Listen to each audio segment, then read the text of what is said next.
resolve conflicts. And my statement is, your growth as a team is limited by your ability to deal with conflict. That's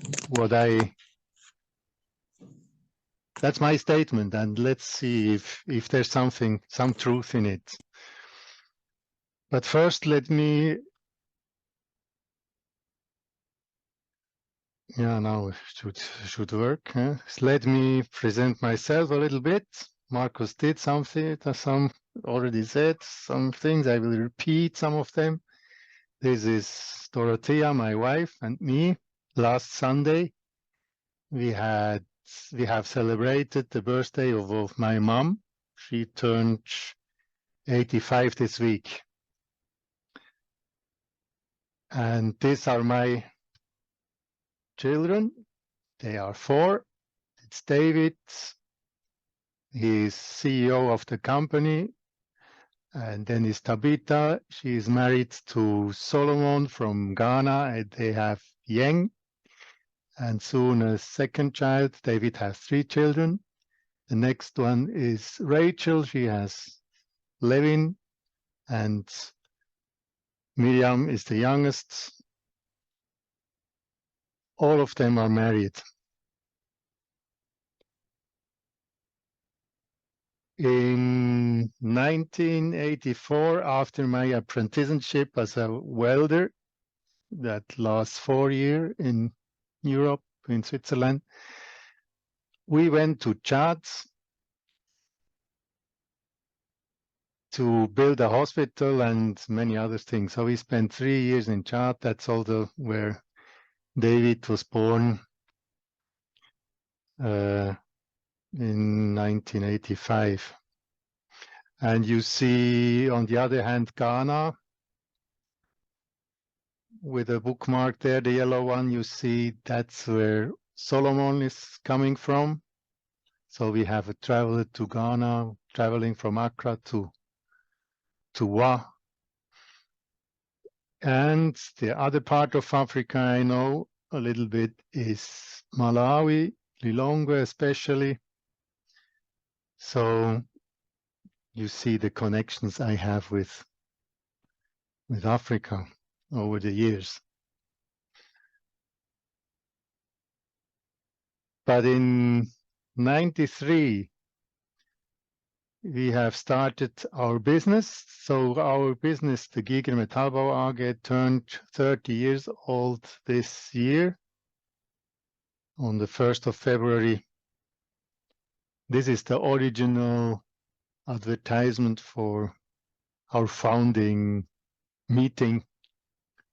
It was a very small meeting. We had 2-3 workers at that time, and we started very small. And in a time where business was not that easy, so the first years have been quite challenging.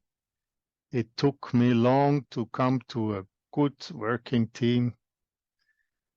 It was not an easy way the first few years.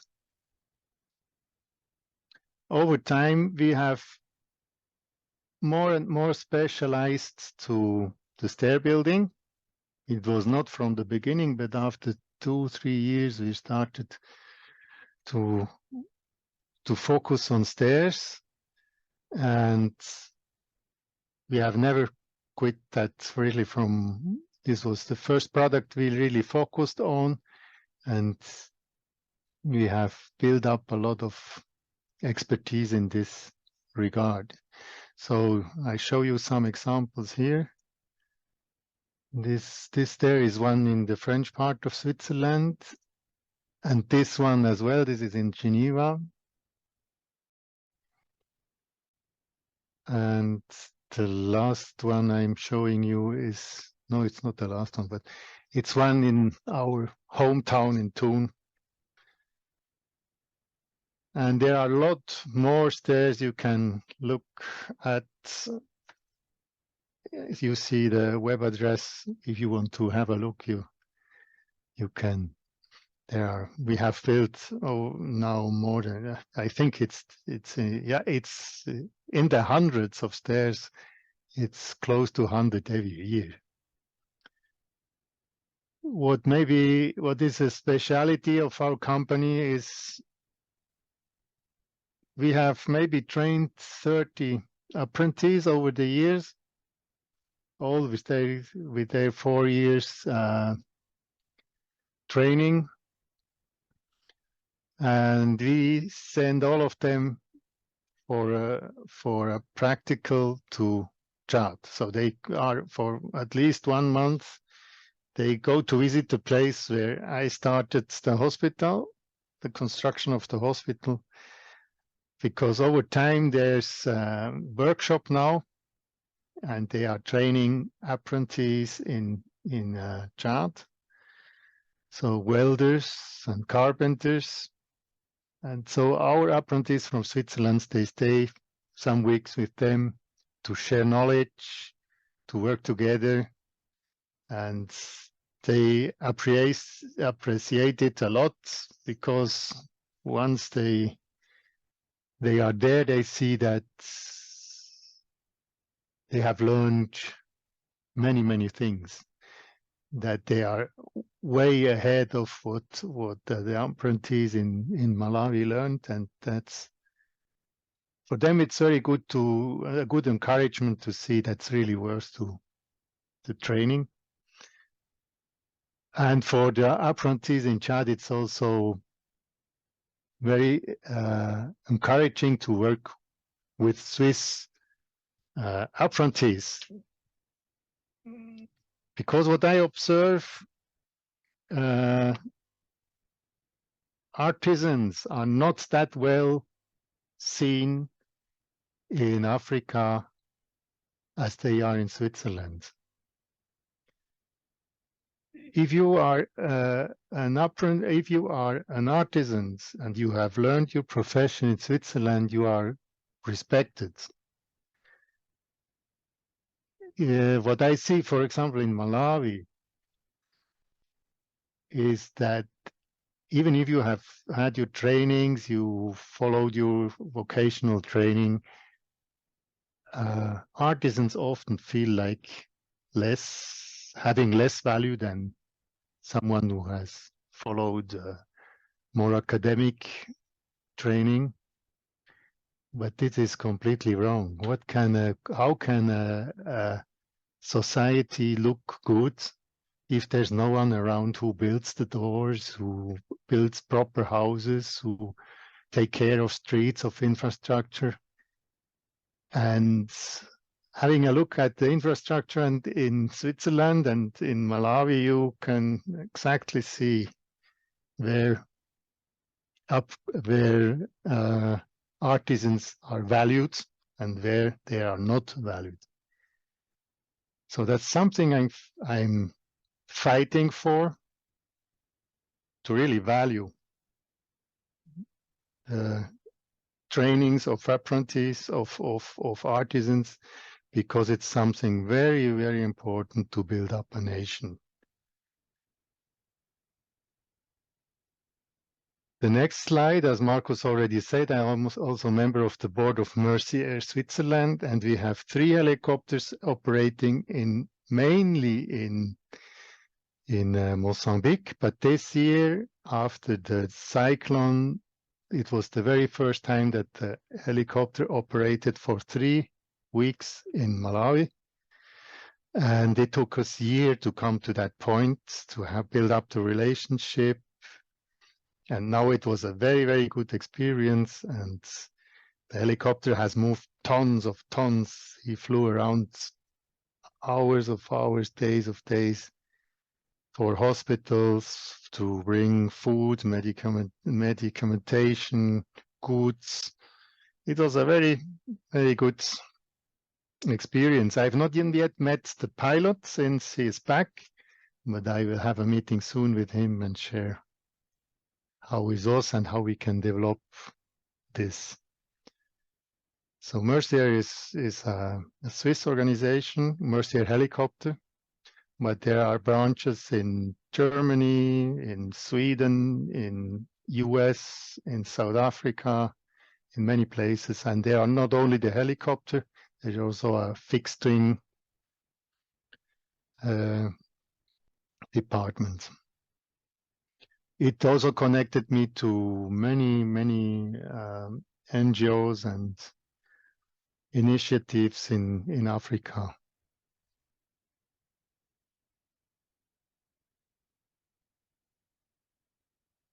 And here a short timeline of my connection with Malawi. It was our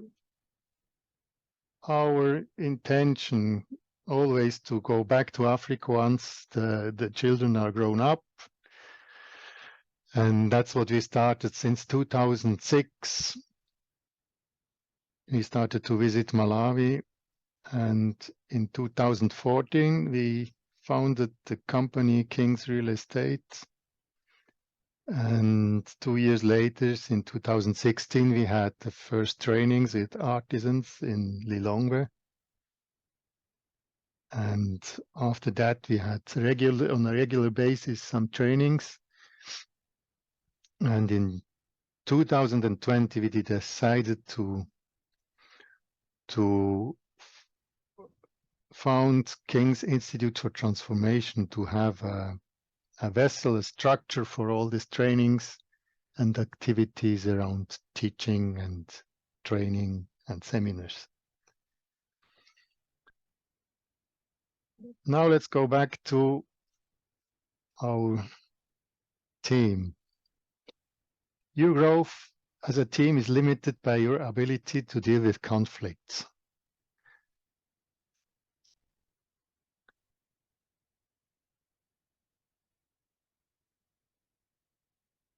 The foundations for a learning team. What you need is identity,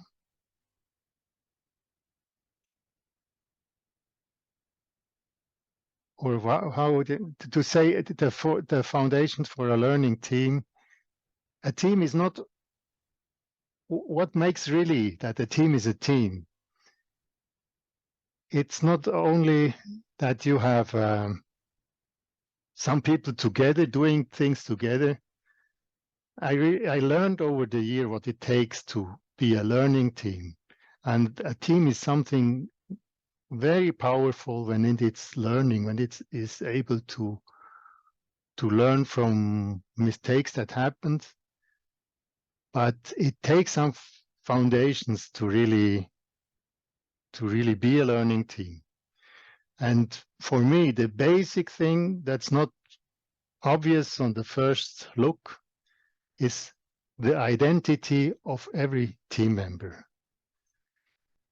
The second one is respect. It needs a good culture of listening and taking respect, have respect to each other. If not, you will never come to be a learning team. And another very, very important thing is transparency. Transparency is something that gives us discipline and helps us to correct things if things are not okay. And it's also setting free people, but we will go deeper to that. Then another element I will talk about is forgiveness. And the last word I'm mentioning here is shalom, but this is like a summarizing title for all I've already mentioned. Identity, respect, transparency, and forgiveness. Living out these values can be summarized in the word shalom. Through the mentioned values, we create a feeling, an environment of shalom, which means peace, which means simply a environment where people can develop, where people feel safe, where people feel happy to open up, and where people can can make steps where people can trust each other. Now let's go deeper to these things. Coming back to identity. The ultimate goal in life is growing into the person God intended me to be. I believe God has, and that's what the Bible says, there's a purpose for each and everyone. We are not born by accident. God has a good idea for everyone. God has a good calling for each and every person. And the deeper goal in our life should be to find where we are made, for what we are made for. And I love the verses in Deuteronomy 6, 5-9. Love the Lord your God with all your heart and with all your soul and with all your strength. These commandments that I give you today are to be on your hearts. Impress them on your children. Talk about them when you sit at home and when you walk along the road. When you lie down and when you get up, tie them as symbols on your hands and bind them on your foreheads. Write them on the door frames of your houses and on your gates. You see the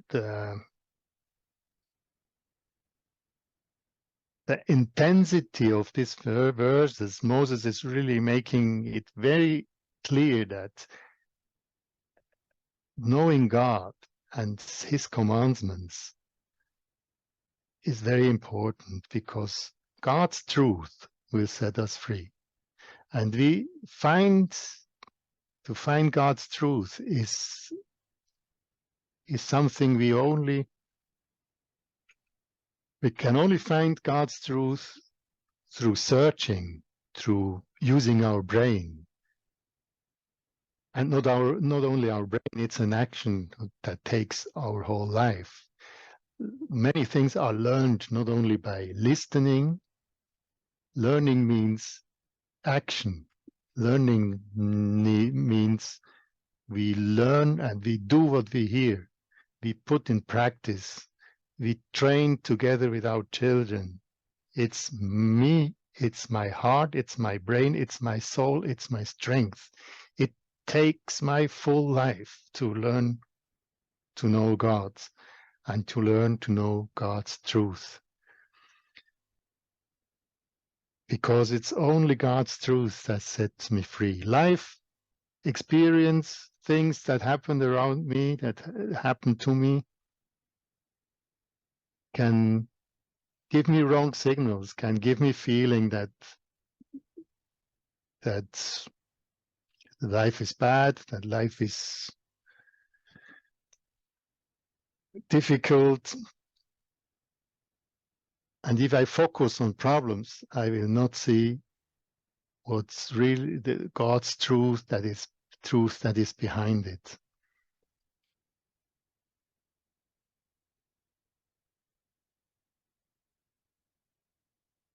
Identity is the very personal worldview issue. That's what the worldview I have about me, about God, is what affects, what defines my identity. And the most basic things in this are I'm created in the image of God. I have the same value as every other human being. We are equal as human beings. And life, as you know, will often try to explain you that that's not the case. Others are superior. Others have more value than me. But in the reality of God, in God's truth, we are all equal. That's the reality. Everyone who listens to what I'm sharing here has an equal value with everybody else. And it's no question of which role you have. You have the equal value, same as the president of Malawi. That's no questions. That's God's truth, the reality in God's eyes. And that's why it's so important. We hear it, we listen to it, and we talk about, because what happens day by day often wants to take us away from this reality. And what's equally true is I'm loved, I'm wanted by God, and He has a good destiny for me.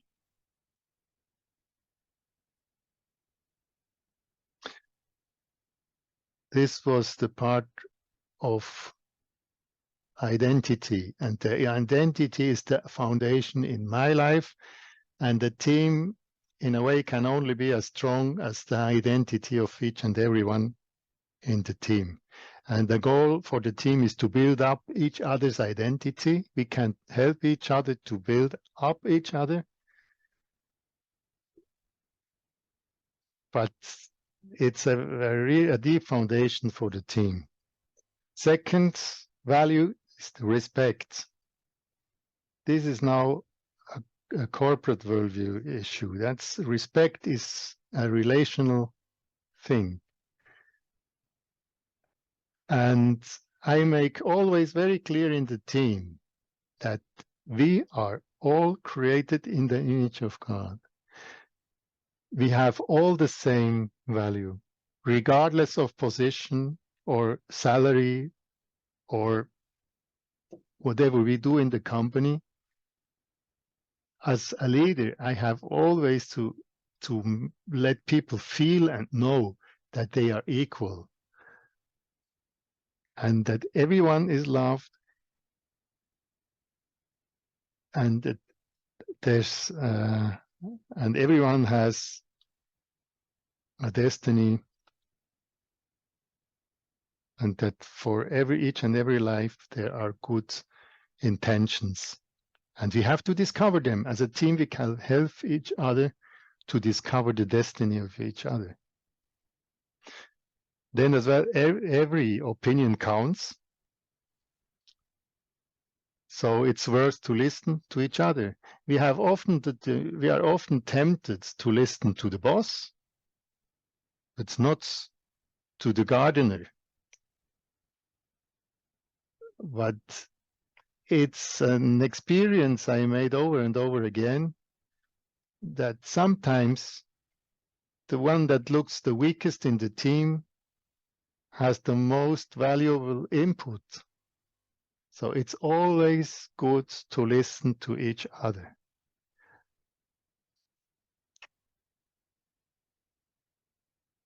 And what also in the context of respect, it's very important that we talk with each other and not about each other.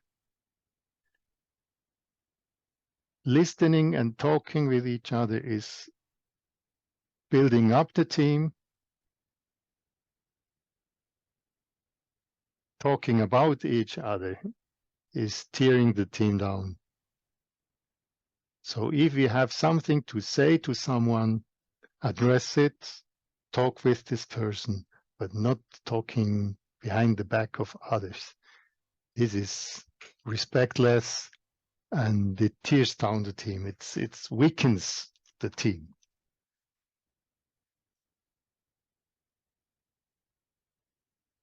Then the value of transparency. Corporate decisions, agreements are key. To be a team means we have common agreements. It's very important that we have, as a leader, it's challenging, but it's important to take decision as a team. Usually, when we are firefighting, we make an agreement with a group of the team. We make an agreement with another team member, and over time we create conflicts. It's the harder way if problems show up to sit together and to discuss the problems and to come to agreements. But on a long run, it's way better to have corporate decisions. And then it's also important to write these decisions down. In our company, we have a book. Everyone has this book, and the most important agreements that we've decided on are written there.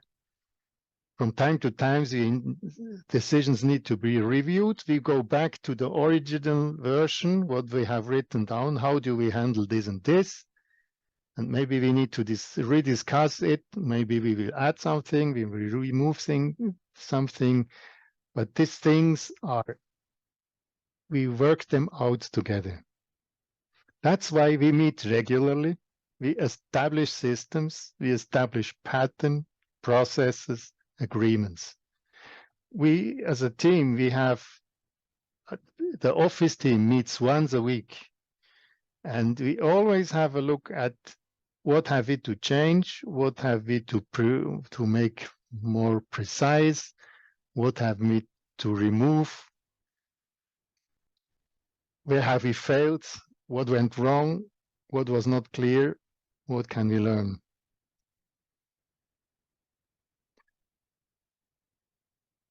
Then accountability protects each other and empowers all. Accountability means I give feedback. Not only when things go well, I give also feedback when things go wrong. And that's not a problem. We help each other to resolve the problem. And it's very important that we make a difference between the problem that occurs and the person who reports it. Don't shoot the messenger. As human beings, we are often tempted to, if a problem occurs, we fight the person. But if you respect the person, then you know this is a child of God, created in the image of God. I respect the person and I attack the issue.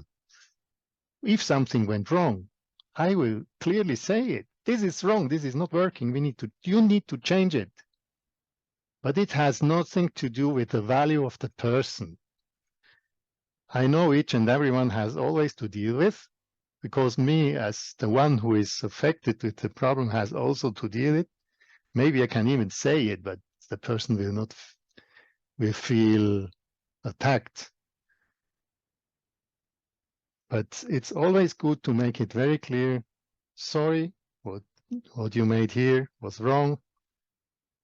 What is the way out? What can we learn from it? That's part of accountability. Focus on protection and empowering, not on control.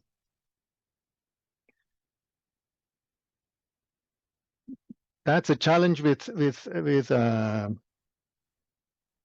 transparency. If you come from the fear side, I can be afraid of being transparent because I feel I'm under control, and can be hit hard because everyone can see that something went wrong. But as a team, we are looking out for transparency, not mainly to control, but to protect people. Because if things are visible for everyone in the team, people can help me before I really create the big mess. Because 4 or 6 eyes see more than 2. So transparency is a big thing to protect me. And it empowers me when I can see how other people make mistakes or learn in challenges, because the whole process is visible for me. I can learn by watching, by observing. So this empowers me. I don't need to make the same mistakes because I learn it along with my colleague. It may be hard for the colleague. At this time, it was him who learned me something through his struggles. But we have to have the right attitude and to see the positive in what transparency means. I'm not saying that it's an easy thing to be transparent. We as human beings, we love more to hide because we don't love to be hurt. But if we see the value of transparency, then we see why we take that risk. And the last thing I'm mentioning here is never leave the sin factor out of consideration. Transparency is the only way to protect us from sin. And even, I think each and everyone, we are all human beings. And it's only good to give ourselves boundaries. And if we decide to be transparent, we know that we cannot run away if we walk into problems. So it disciplines us, and yeah, it's the best way to protect us, to be transparent, to be accountable to someone. And I give the right to a team, to a person, to talk into my life, to watching my accounts, to watching what I do. That's the best way to protect me, to be tempted to do things that are not right and will create bigger problems on the long run. Forgiveness. Now that we have talked about transparency and the challenges that come from there, I need to show the other side as well, because if everything is really transparent and you sit in a glass house, life can be tough if there's not forgiveness. And that's why I mention this verse from Zechariah 4:6, not by mind, nor by power, but by my spirit. God builds his kingdom in everything we do. And I can tell you that as stair builders in Switzerland, we are really focused to be the best. And we are hungry to build the best stairs possible. So we are focused on what we want. This is a very materialistic view. But on the other hand, we need to know that we will not be able to do everything the right way, and each and everyone in the team will need forgiveness. Nobody is perfect. Everyone needs correction. Everyone needs the grace of God. And it's not possible that we as human beings build the kingdom of God. It's God who builds his kingdom with us. And that's why I'm adding these two paradoxes here. Do not compromise the truth, but be merciful in life. Tell the truth the way it is. It may hurt, but then you need to be merciful with each other and not kill each other for the truth. And the other paradox, work with all your heart, soul, and strength, and if you succeed, say, it was all by God's grace. That's one of this paradox. And this comes out of, I think, when we come to this mentality that we really give everything we can, then we live a life like, in a way that looks like everything depends on what I do. And in the other hand, I can say with my full heart that everything that happens is by the grace of God. Then I live a very mature life.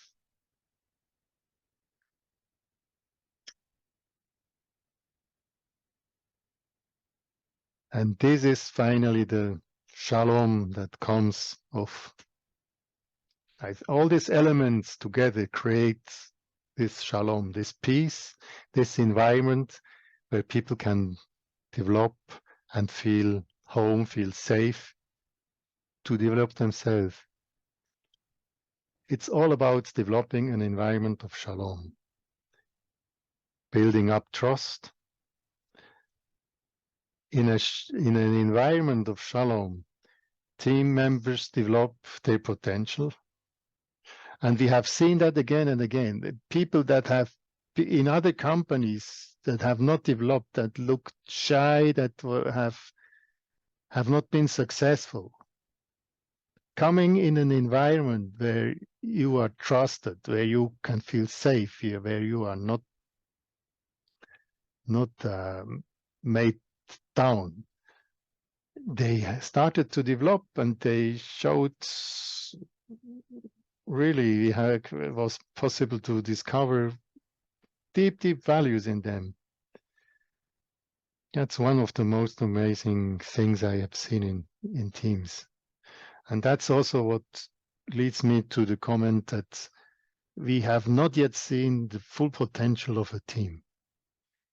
Teams can be so amazing if we really have produced a shalom environment. And out of a team like this, the best products and services are created. And shalom teams, they also build multi-generational, and they create wealth on a long run. They are not limited to shortcuts to today and tomorrow. They have more than one generation in view.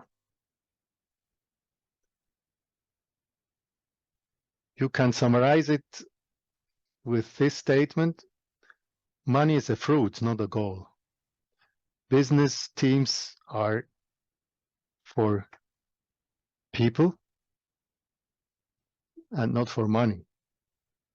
If you take care of people, if you build up people, money will be a fruit, not the goal. Money is very necessary. There's no company that will survive if the company is not making money. But money is never the goal. If money is your goal, it's a shortcut. It will not last long.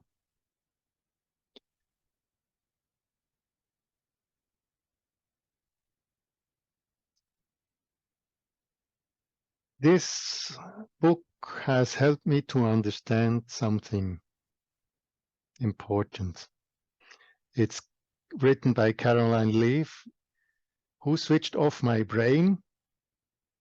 It was, I don't know, maybe 2012 when she wrote it. Now she has a big website with a lot of books. And what I learned was this. Caroline Leaf says, in our brain, we have a love mode and we have a fear mode. Let's say the love life mode is the mode we should be in all the time. But we need the fear mode for the crisis. So let's have a look at these two modes. And our brain can switch from 1 second to the other, from one mode in the other. If we are in the love mode, that's when we feel safe in this shalom team. Then we are caring, we are empathic for the next generation, we are ready to help, we are ready to empower others. We have a mentality of when everyone is better, I'm better too.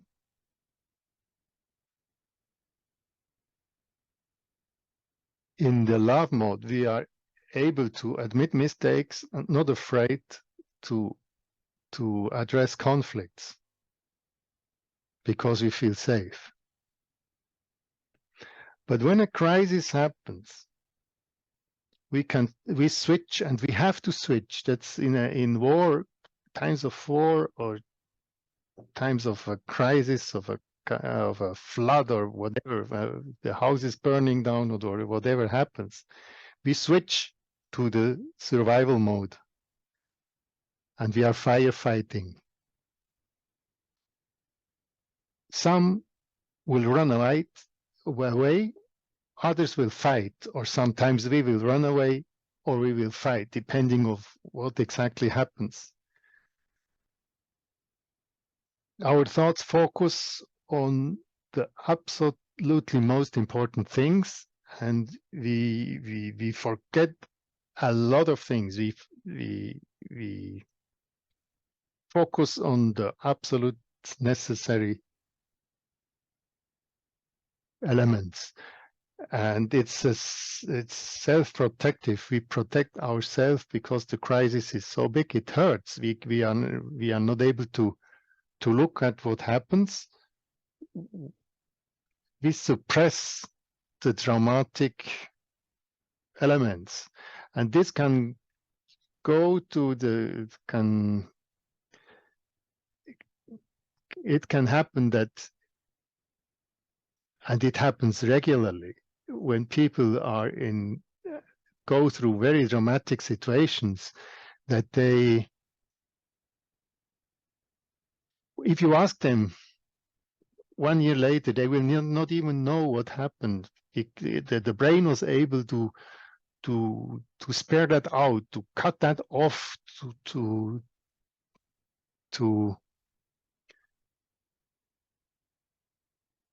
but this is simply to survive, to help them to function. This is the fear mode, and it's good. We need to be able to focus when a crisis appears. But the problem is, as human beings, we are too often and too many times in the fear mode and not in the love mode. And for example, the media, they know this rules. And if you pay attention on titles of articles, they always try to trigger the fear mode, and they always try to take us into fear.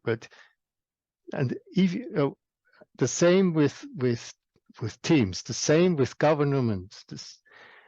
The easiest way to lead people is if you lead them by fear, because then you have very fast reactions, but very limited results. So to build up a team in the love mode needs a lot of time. You have even to deal with the trauma, and it can be destroyed in no time. So this love mode and fear mode helped me a lot to discern the spirits, in what mode I'm in, and what modes do I love to promote and to let grow, and how can I leave the fear mode and enter the love mode.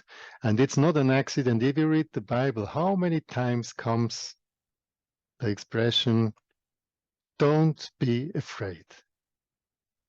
It's a very human thing that we are afraid.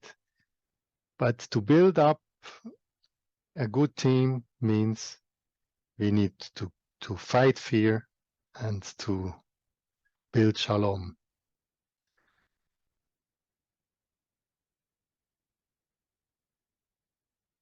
Now let's go to the very practical side.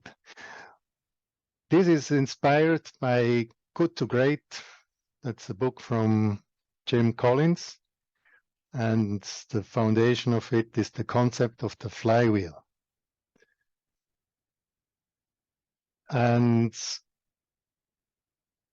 I took this picture of the wheel, the tire with the hub in the center. It many years back, it inspired me to as an illustration for the team. The tire outside, you see the projects and products. That's what we basically work for, and that's one very basic truth for every company, for every team. First of all, most basic thing is you need to build up a constant flow of contracts so that you are able to raise money on a regular basis to pay your salaries. And many companies struggle already on this level, especially what I see in Malawi. It's a challenge to build up a team and a company that has a constant flow of contracts, so this money comes in every day, every month, every week, so that salary can be paid. But that has a lot to do with shalom. I think shalom is a foundation that this can work. And we need to focus on our vision again and again and push the wheel in one constant direction. If the vision is clear and all the team members push the wheel in the same direction, then the wheel will take up speed. That's the rule of the flywheel. In the beginning, it's hard to give him speed, but over time, and that's what I can observe after 30 years, it's still taking up off speed. And if we don't push for a few days, it will not stop, because the mass of the wheel is flying and it has taken momentum. We have created momentum and a name is out there and the blessing comes. But one very important thing in it is refine the vision again and again, and don't push for 2 days in one direction and then in the other direction. This will never work.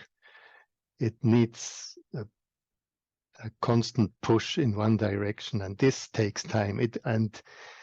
Creating a business always takes longer, is harder, and costs more money than we think in the beginning.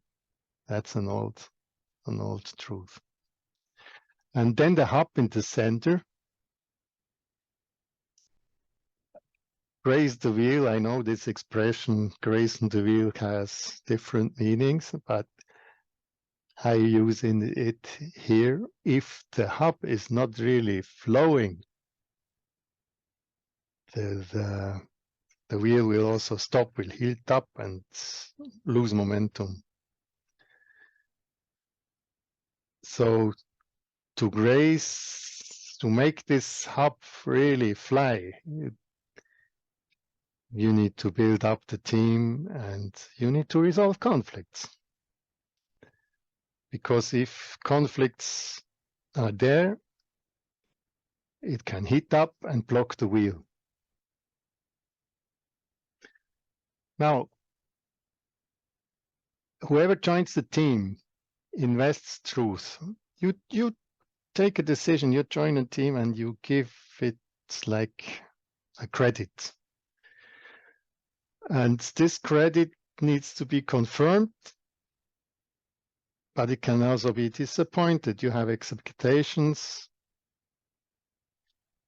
But basically, to join a team already needs some commitment and some trust. Corporate agreements and transparent rules challenge and protect every team member. That's now, let's say, summarizing what we said earlier on. The agreements are the foundation that the wheel is constantly working at, nothing is blocking it in the center. Every team has conflicts. So that one is very obvious, but it has to be said. It's normal to have conflict, and it's even good to have conflict. Conflicts are given so that we can learn. And if we learn to resolve conflicts, it even makes the team better. And the only thing that will happen is we will have bigger problems because we are able to learn the small ones.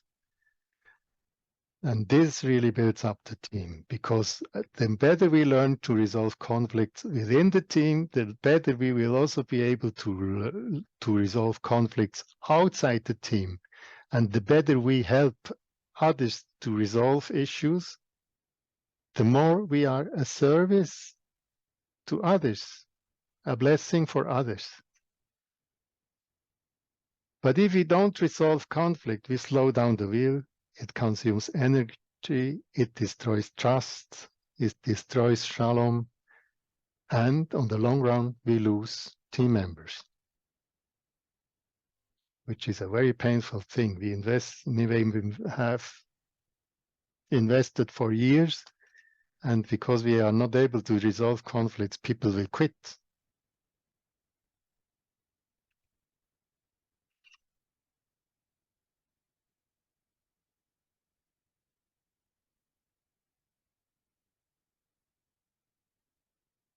Matthew 5:23-25 says, therefore, if you are offering your gift at the altar and there remember that your brother or sister has something against you, leave your gift there in front of the altar. First go and be reconciled to them, then come and offer your gift. What this verse makes very clear is conflicts have to have a priority number one in a team. And we are always tempted to take the job more important. The customer needs to be served, the design needs to be done, the stair needs to be fixed. That's the obvious thing we do day by day. And it's my observation that people often forget about, they don't take time to resolve the conflict. And I have often to push them, make it a priority. Number two, resolve the conflict at the lowest level possible. You can read Matthew 18:15 and the following verses that show the concept. If you see that someone has a problem, address it, talk to him. Don't go and talk behind with others, talk to him. If you two are not able to resolve it, you may need someone else. This is number 3. Go and have a witness with a witness and talk to him as 3 people. And hopefully he may change, you will resolve it, and the problem is resolved. If not, it becomes a matter of the whole leadership, and the team has to find a solution. And hopefully the team will learn from the conflict, and it will be for the strength of the full team. But it can also happen that the person resists, that the team member is not seeing that that something is not working. Maybe then you have to let him go. For me, in the team, it was always important to see that people are willing to learn, are willing to change. And as long as people are willing to change, we can find a way. We will find a different place to work or change something in the contract or find some solution. But if a person resists and is not willing to change, then maybe he is not the guy to be in a learning team, because he is not learning. And then maybe he has to look for another team and for another way. There's not always the perfect solution.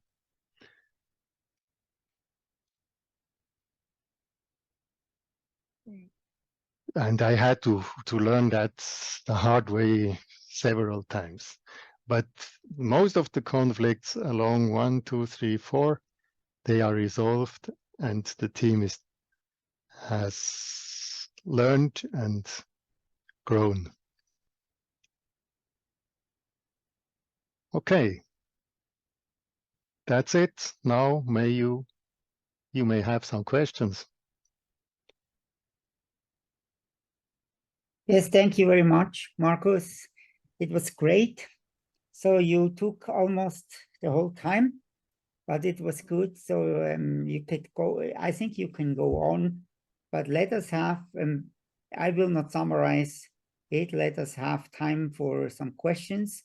And I want to open the microphone that you can come in and ask some questions to Markus.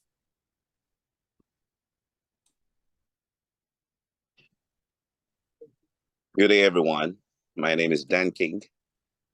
First, I want to say thank you for this brilliant presentation. It's something that we are able to use in a very, very profound way. You made mention of Caroline Lee. She was one of the first guest trainers or leaders that we invited to our church when we started.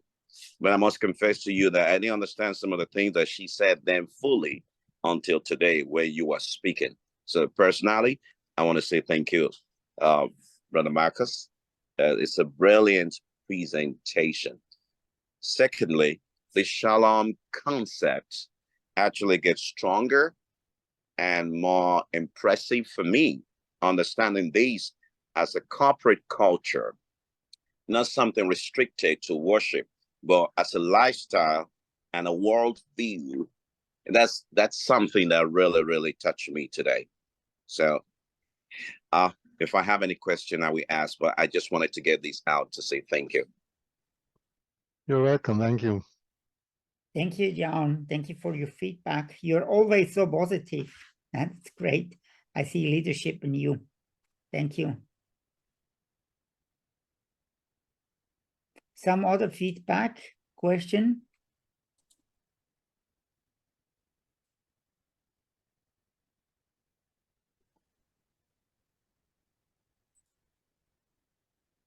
I'll say thank you so much, Markus. I think that was really powerful. The key issues that you have mentioned, it's really vital for team building, like the respect, the transparency, the forgiveness, that leads to a shalom community. I think that's really, really important. As you have said, that the foundation of all of that is the identity. So I think that was really, really powerful. And I think if we can take it as leaders and apply it in our teams, we'll build great teams. So I just want to say thank you as well. Thank you. Thank you, Decent.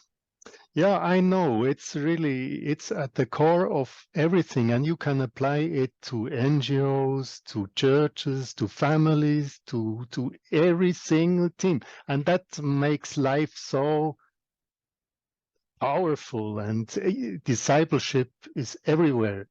You don't need, the best thing is to earn money and to be discipled. That makes life really holistic.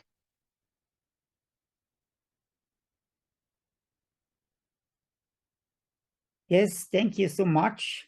So we want to take one feedback more from you or a question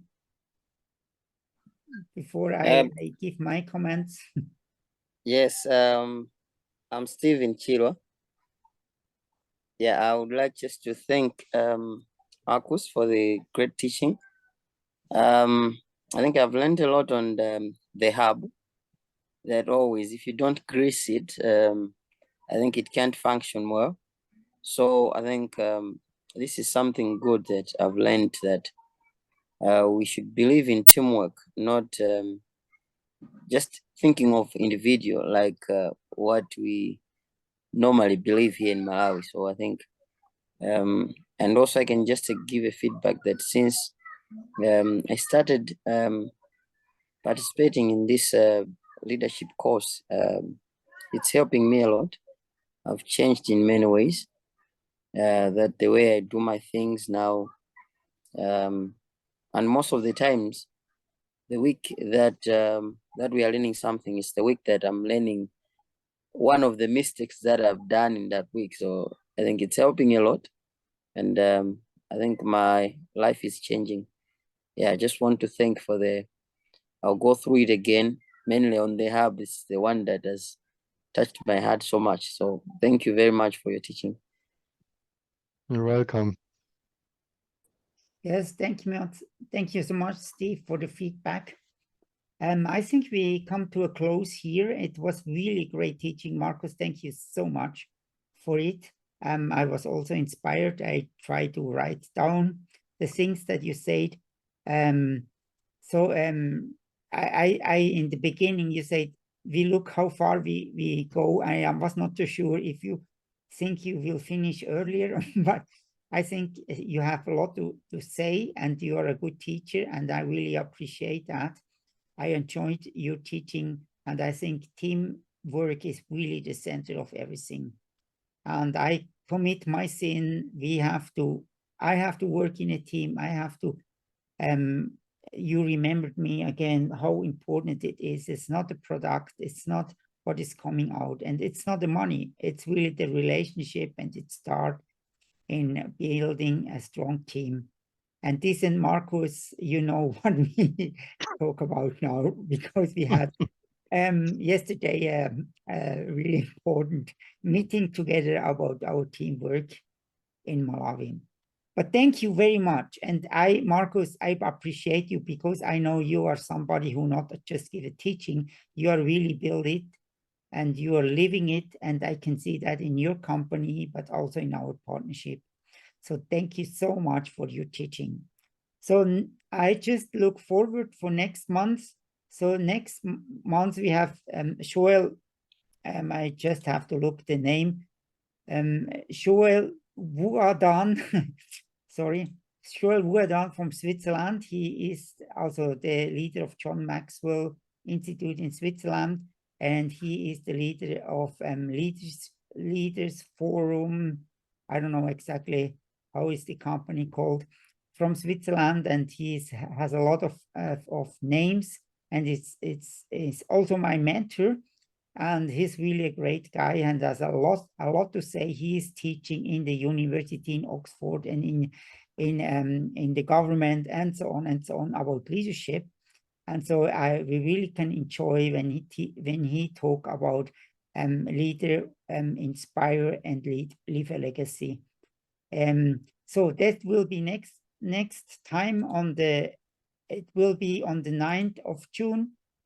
I hope all of you can join. And as you know, it's with our assignments, and so it didn't work so well, but I sent you an email with a reflection question. And of course, we had recorded the whole teaching, and so you're able to go to our YouTube channel to re-listen to what Markus said, and also the other teachings are recorded there.